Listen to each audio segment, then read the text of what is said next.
Hey everyone, it's Ben Hardy here, and in today's video, I'm going to be reviewing an Audi R8. This is one of the last V10 cars ever produced. It is definitely sad, but it's the reality we live in.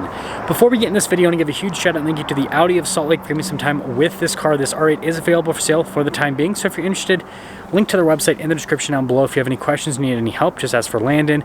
And then as always, link to my car buying guide in the description down below as well. Let's get into it.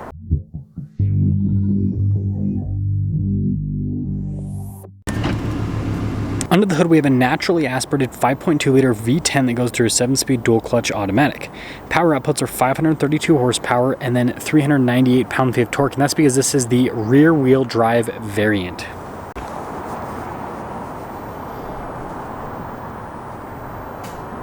Before we move forward with this review, I do want to mention if you want to see more videos just like this, then I recommend you subscribe because I post content every single day. Well, we're actually going to start with the key fob here, which you can see has your lock unlock function. We've got the R8 logo there on the back, but we're going to actually pop open that frunk. Now there's a little latch underneath, and boom, front storage space. Now it's not massive, but it's better than nothing when it comes to storage because you don't have a trunk with that mid-engine setup here on the R8. But yeah, you can see, I mean, it's decent. It's, you know, big enough to, I guess, fit a couple bags or something basically, but anywho, Now the next part of the R8 is going to be the hood. I think this is one of the most beautiful hood designs in the car industry, just how it slopes forward. You got the Audi badge there, really aggressive body lines on either side, and then look at the headlights, just super sharp with the overall design there, and then it's blacked out down below. And then you can see here how it's blacked out with the grill, got the R8 badge, and I like the little nostrils there. But yeah, putting it all together, distinctively Audi, distinctively R8. Now around the side here, our turn wheel setup is 245/30/20 in the front, and then 305/30/20 in the rear. And taking a look at the wheels, all blacked out to contrast this white R8. You can see with the brake caliper, it's blacked out with the R8 logo on it. I think that looks pretty sharp. And then I like this, again with the lines. Really cool looking, and then you can see with the side skirt that runs there, and then we've got the carbon fiber on the mirror cap, and we also have the carbon fiber on the little side blade here as well, and then you can see more up top with the R8 logo over the gas cap. And then taking a few steps back, here's your side profile, super iconic. Now just like other Audis, it has a cool little turn signal animation right there, being sequential and all, and then you can see the engine through the glass. That's another fun part with the R8. And look at the size of the exhaust tips, absolutely massive. It's fun. Got the diffuser there at the bottom as well, and again it has that super low to the ground appearance. Look at that. So taking a look at the door, you can see frameless with the window, and then soft touch trim there at the top, and I like the contrast of the red trim down below. Got all of our mirror adjustments with the window controls there. You can see with the little vent, it's pretty cool looking. And then these seats here, again red, definitely a bright interior. I mean, look at that. All of your adjustments on the side, and then you can see the pedals down below, and then with the light controls right there. And then look at the trim all along the dash, and really nice stuff.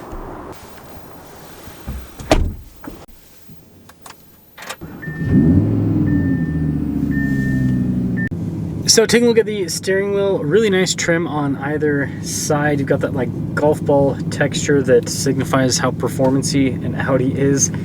Paddle shifters there on the back for the 7-speed. You saw the engine stop-start button there. We also have the R8 logo. And then you get your drive mode select on the steering wheel too, which is really cool. And then your practical controls here as well.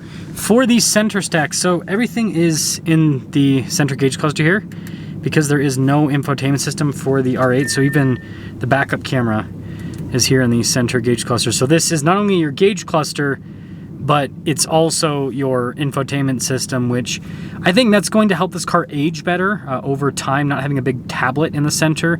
But it is, you know, something that's, I don't think it's super like user friendly to some extent. I mean, everything's on the steering wheel, which is nice, but sometimes it's easy just to kind of reach over and yeah. Anywho, like I said, really nice trim all across the dash, and I think this is going to age very well because you just have a couple vents. You got the rear-wheel drive plaque there, but no like big tablet screen. We do have the climate controls down below. I think this looks really cool with how this is all done.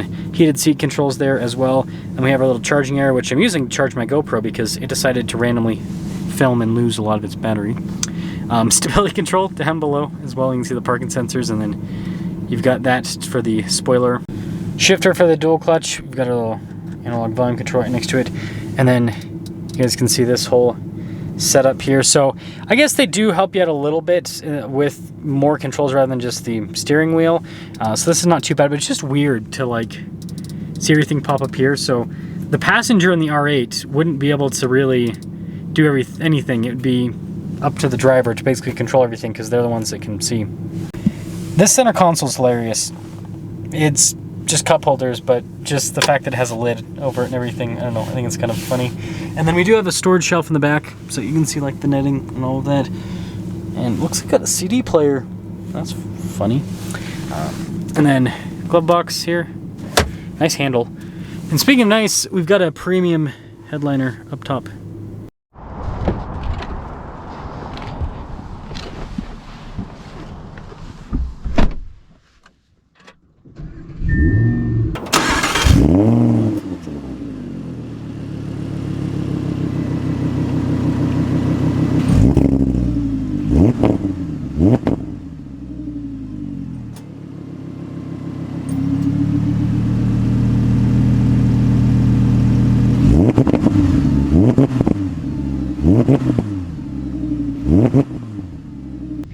Well, let's talk about visibility before we set off. Here's visibility over the hood, both the mirrors, throughout the rear. For a supercar, it's surprisingly good. I'll reverse out of here. It's gonna take me a minute to get out, and then we'll get to the driving. Setting off in the R8, let's first test the daily drivability of the R8, because that is something that I think's important about this car, is the daily drivability aspect, because it's supposed to be one of those daily driver supercars. This and the 911 Turbo S, which I will make some comparisons with this because I have reviewed a 911 Turbo S, or actually I think a couple of them. So yeah, I'll make some comparisons for all of you. First off, this feels so sharp. The steering's really light, which is kind of like an Audi thing. But yeah, just a really sharp feel.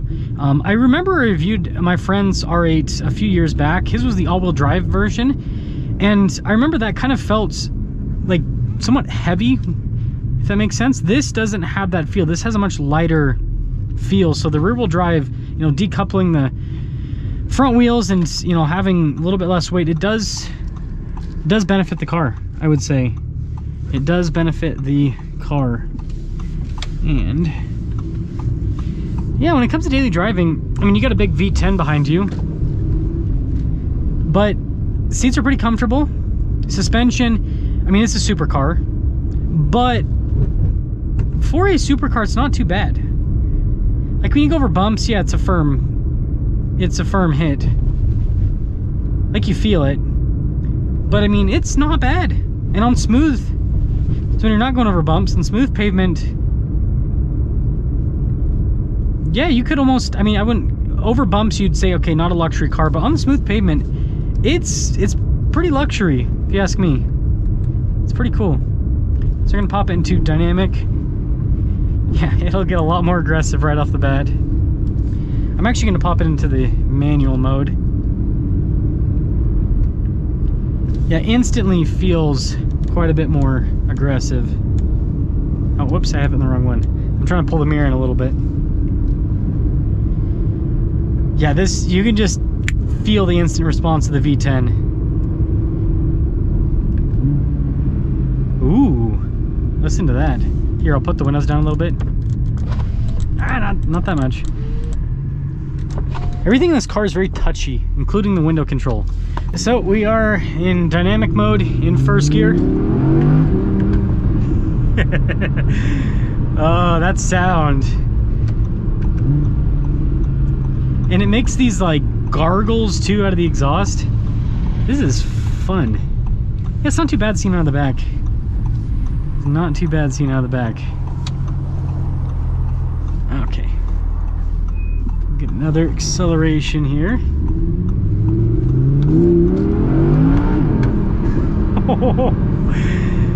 V10.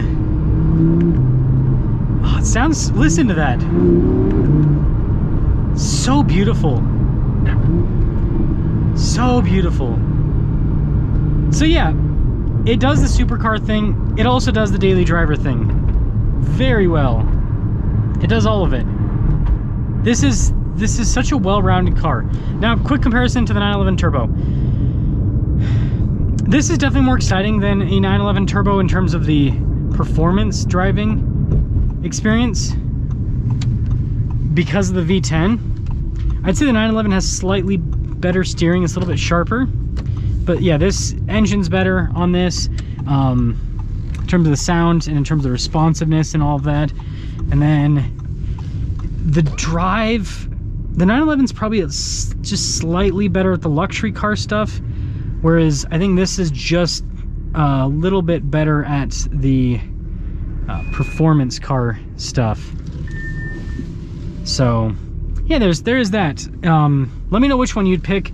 I'd probably do R8 if it were me personally, but yeah, that's just me.